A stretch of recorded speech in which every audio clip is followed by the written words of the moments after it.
اگر اللہ علم کے طور پر کسی کو کوئی ہستی بنا دے تو وہ یہ سمجھے کہ یہ میرے اللہ کا تحفہ ہے، عطیہ ہے، عاجزی میں رہے، انکساری میں رہے۔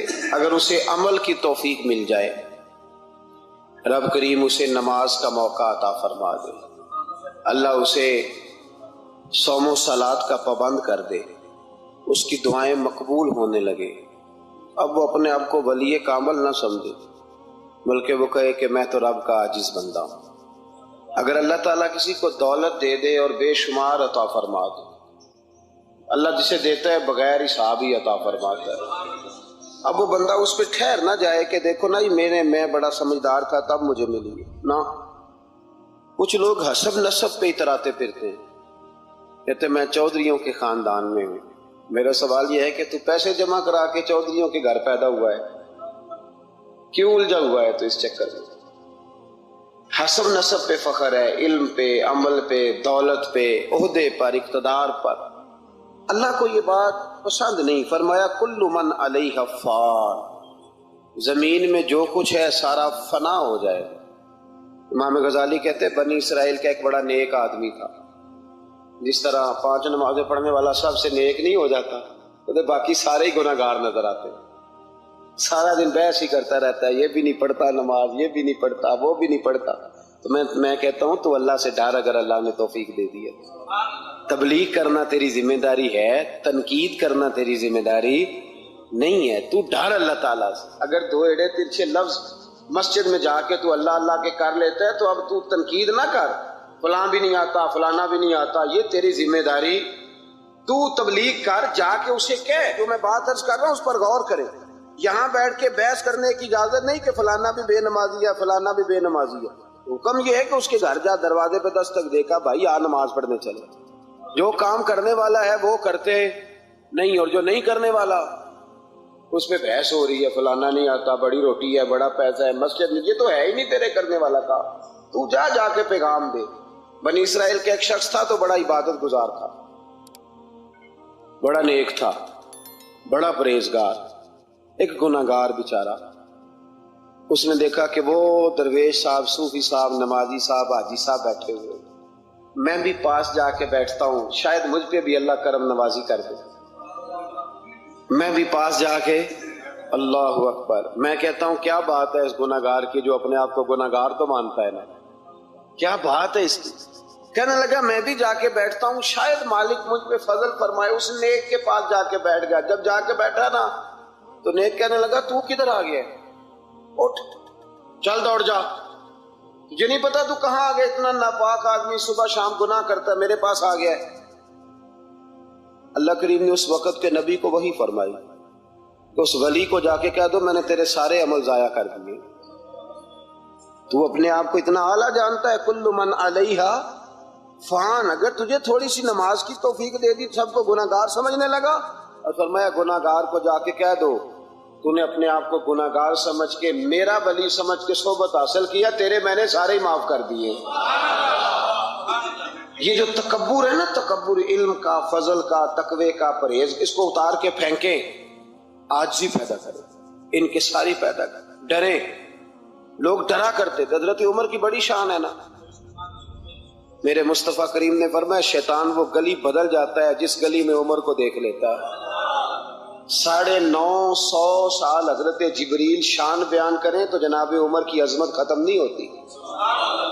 حضرت فاروق اعظم اور یہودی اور عیسائی کہتے ہیں کہ 6 مہینے عمر اگر اور رہتے تو دنیا میں کوئی کافر نہ چھوڑتے، اتنا بڑا شخص، لیکن انتقال کا وقت آیا تو لوگوں نے تعریف کی، کہا عمر تیری بڑی بات ہے یار، کیا بات، کمال کر دیا۔ تو حضرت عمر رو پڑے، فرمانے لگے تم میرے گناہ نہیں جانتے، دعا کرو میری نیکیاں اور بدیاں برابر برابر ہو جائیں اور میں چھوڑ دیا جاؤں، حساب سے چھوڑ دیا جاؤں۔ مجھے کسی اعلیٰ درجے کی خواہش نہیں کہ میں کسی اعلیٰ مقام پہ رکھا جاؤں گا، بس دعا کرو برابر برابر معافی مل جائے۔ یہ ان لوگوں کا احساس تھا جن کے تقوی کی گواہی خود رسول پاک نے عطا فرمائی ہے۔ اپنے آپ کو ایک موقع پر بھی کبھی متکبر نہ ہونے، عاجزی حسن ہے زندگی کا۔ خزانہ آئے تو قارون نہ بنے، محل بنائیں تو شداد نہ بنے۔ اگر اللہ تعالیٰ دولت دے تو کبھی بھی اپنے آپ کو نمرود اور فرعون نہ بننے دے۔ میرے ربیہ ایک خاتون تھی، بڑی نیک عورت، بغداد میں رہتی تھی۔ اللہ تبارک و تعالیٰ نے بڑی دولت عطا فرمائی۔ ان کی شادی بھی ایک دولت مند سے ہوئی، ایک دولت مند سے شادی ہوئی۔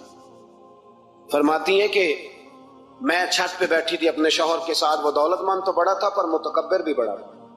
دروازے پہ فقیر مانگنے آیا تو میرا خاوند بالکنی سے جھانک کے کہنے لگا اسے کچھ نہ دینا، اس دکاندار ہے، یہ دنیا دار بنے ہوئے، جان بوجھ کے مانگتے ہیں۔ تو میں نے کہا میں تیری دولت سے نہیں دوں گی، میرے میکے سے جو کچھ آیا اس میں سے دینے کی اجازت دینا۔ اس نے کہا جانا ہی نہیں۔ عورت کہتی ہے اس مانگنے والے کا، اس جو دروازے پہ شخص کھڑا تھا، اس کے مانگنے والے کا جو انداز تھا وہ بتاتا تھا کہ کئی دنوں کا بھوکا ہے۔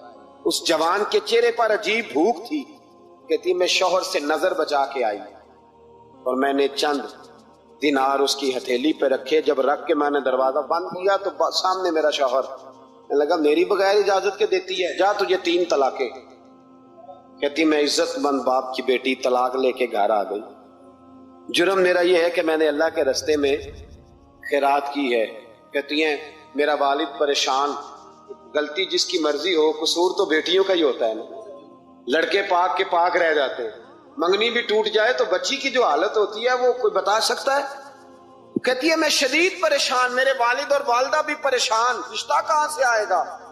1-2 سال ہم شدید کرب میں رہے، رشتہ آیا تو بڑے امیر آدمی کا، میں طلاق یافتہ تھی پر بندے کوارے کا رشتہ آیا۔ کہتے ہیں جب وہ رشتہ ہو گیا میں پہلے دن اپنے خاوند کے پاس گئی تو مجھے کہنے لگا مجھے جانتی ہو میں کون ہوں؟ میں نے کہا نہیں۔ کہنے لگا میں وہی ہوں جو تیرے دروازے پہ خیرات لینے آیا تھا، تجھے میری وجہ سے طلاق ہوئی تو میں اسی رات جا کے مصلے پہ رویا کہ مولا میری وجہ سے بیچاری کا گھر اجڑ گیا۔ پھر میں نے 18 گھنٹے محنت کی، میں نے تجھے عزت دینے کے لیے۔ کہنے لگا اب تجھے بیوی بنا کے نہیں مہرانی بنا کے رکھوں گا، میں تیری نوکری کروں گا، تو میری محسنہ ہے۔ کہتی ہیں 1 سال گزرا، مجھے اللہ نے بیٹا بھی دیا، میں چھت پہ اپنے شوہر کے ساتھ بیٹھی، دروازے پہ مانگنے والا آیا تو میرا شوہر سارے کام خود کرتا تھا۔ آج جب مانگنے والا آیا تو کہنے لگا جب کوئی مانگنے آئے تو نے دینے جانا ہے۔ کہتی ہے میں دروازے پہ مانگنے والے کو دینے گئی تو میری چیخ نکل گئی، میں دھڑام سے گری، میرا شوہر دوڑا آیا، کیا ہوا؟ کہنے لگی پتہ ہے مانگنے کون آیا؟ یہ وہی ہے جو میرا پرانا شوہر تھا۔ بے پرواہی ویک سجن دی جتھے کسے دی پیش نہ جاوے، انہیں تاجاں والے در در رولے، تاجاں والے تخت و تاج والے، تاجاں والے در در رولے، تے منگتیاں تخت بٹھاوے، اوے سجنا کسے نو گھر آ مل گئی، کوئی کعبےوں خالی آوے۔ کہتی ہوں میرے ربیہ کہ وہ شخص میرے دروازے پہ، میں رونے لگی۔ دولت کا تکبر کرتے ہیں لوگ، غریب دروازے پہ کھڑا ہے تو کہتے ہیں تم کماتے نہیں، مجھ سے بھیک مانگنے آ جاتے ہو۔ دولت کا تکبر، خبردار اس تکبر میں مبتلا نہ ہونا۔ لوگ تو آپ یقین کریں فتوے لیتے پھرتے ہیں، کہتے ہیں ایسے ہی جناب زکوٰۃ تو اس کی بنتی ہے جو ٹیکس نہ دے، زکوٰۃ تو اس کی بنتی ہے جس کے پاس ملازم نہ ہو۔ تو ایسے مولویوں نے سنا، حضرت موسیٰ کے چچا کا بیٹا تھا قارون، حضرت موسیٰ کی دعا سے دولت ملی، اتنا دولت مند ہو گیا کہ خزانوں کی چابیاں 4 اونٹ اٹھایا کرتے۔ حضرت موسیٰ نے کہا کہ 1000واں حصہ زکوٰۃ فرض ہوئی ہے۔ کتنا حصہ؟ 40واں نہیں، 1000واں حصہ زکوٰۃ دے۔ کہنے لگا دیتا ہوں۔ گھر جا کے حساب کیا تو پریشان ہو گئے، اتنے پیسے دینے پڑیں گے؟ پریشان جب آتے ہیں تب نہیں پریشان ہوتے، اتنے آ گئے میرے پاس، دینے پڑے تو کہنے لگا ہو اتنے پیسے۔ حضرت موسیٰ نے کہا دے، تو کہنے لگا جناب موسیٰ ویسے مہنگا نہیں پڑا آپ نے رکھا خرچہ؟ آپ فرمانے لگے میرا حکم نہیں، حکم میرے۔ اس کو کہا قارون کو زکوٰۃ دے، کہنے لگا کوئی نہیں، بلکہ اس نے الزام لگایا۔ حضرت موسیٰ تقریر کر رہے تھے تو ایک بندہ لے کے آ گیا، اس کے پیچھے ایک عورت ہے۔ کہنے لگا موسیٰ خطبے بڑے دیتے ہو، پر ایک بی بی کہتی ہے کہ حضرت موسیٰ نے تو میرے ساتھ معاذ اللہ ثم معاذ اللہ نقل کفر نباشد، موسیٰ نے تو میرے ساتھ زیادتی کی ہے۔ حضرت موسیٰ اللہ کے نبی جب عزت دار آدمی سے آ کے سوال پوچھتے ہو تو بیچارہ ٹوٹ جاتا ہے، وہ بیچارہ ٹوٹ جاتا ہے۔ جب لوگ پوچھتے ہیں نا یہ تو کھا گیا فلانی شے، عزت دار، اس نے اپنی زندگی بڑی مشکل سے کاٹی ہو پر وقار سے کاٹی ہو، وہ تڑپ اٹھتا ہے۔ حضرت موسیٰ بڑے جلالی تھے، پر جب قارون نے عورت کا الزام لگایا تو رو پڑے، سجدے میں سر رکھ کے کہنے لگے مولا مجھ سے اتنا سخت امتحان نہ لے، میں نے تو سارا کچھ تیرے نام کیا ہوا ہے۔ پھر ممبر پہ بیٹھے، بی بی سے کہنے لگے سچ بتا ماجرا کیا ہے؟ جب جلال سے پوچھا تو عورت تڑپ اٹھی، کہنے لگی اس نے پیسے دیے تھے آپ پہ الزام لگانا۔ حضرت موسیٰ نے دعا کی، کہا یا اللہ تو دیکھ رہا ہے اس نے تیرے نبی کے ساتھ کیا کیا ہے؟ جب وہ غرق ہونے لگا نا زمین میں، زمین پھٹی اندر جانے لگا تو کہنے لگا لگتا ہے میری دولت تم سنبھالو گے۔ تو حضرت موسیٰ نے کہا اس کے خزانے بھی ساتھ ہی رکھو، سارے خزانے سر پہ رکھے اور خزانوں سمیت زمین میں غرق ہو گیا۔ علم پڑے دا مان نہ کریے مت آکھی میں پڑھیا، او جبار کا حال کہاوے متے روڑ دیوی دودھ کڑے۔ تو دولتوں سمیت لوگ غرق ہو گئے، کدھر گیا ان کا مال، کدھر گیا؟ اورنگزیب عالمگیر جانے لگے تو بیٹے سے کہنے لگے میرے ہاتھ نہ کفن سے باہر نکالنا، جنازہ اٹھے تو میرے ہاتھ لٹکنے چاہیے۔ لوگوں نے کہا کیوں؟ کہنے لگے میں لوگوں کو بتانا چاہتا ہوں تھا میں بادشاہ پر خالی ہاتھ جا رہا ہوں۔ کفن کو جیب ہوتی ہے تو کس کے لیے پیسے جمع کر رہے ہو؟